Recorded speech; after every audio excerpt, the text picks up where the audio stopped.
Faites-vous partie de ceux qui trouvent que le golf manquait d'un peu de lave pour être vraiment excitant?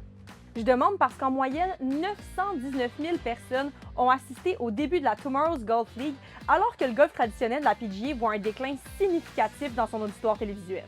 La TGL, c'est du golf, mais avec un écran de 19,5 par 16 mètres qui se joue sur une surface d'à peu près la taille d'un terrain de football et où les ondulations et les pentes peuvent être modifiées en temps réel. Aussi, les athlètes ont un micro, on a donc un accès privilégié à la personnalité des joueurs. I told you, I'm going to be the Scotty Scheffler of indoor golf.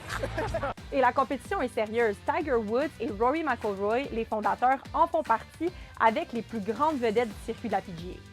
L'industrie du sport semble vouloir se rajeunir en se rapprochant des amateurs de e-sport et c'est pas surprenant quand on voit que la finale 2024 de League of Legends a attiré jusqu'à 6,9 millions de spectateurs. On voit aussi ce virage en F1 avec le sim racing. Max Verstappen lui-même, le quadruple champion du monde, compétitionne sur Twitch où son équipe Redline compte plus de 340 000 abonnés. En cyclisme, des professionnels comme Mathieu Van Der Poel et Geraint Thomas ont participé à des sorties virtuelles sur Zwift, ce qui permet aux amateurs de se mesurer à des champions ou de s'inspirer de leur entraînement.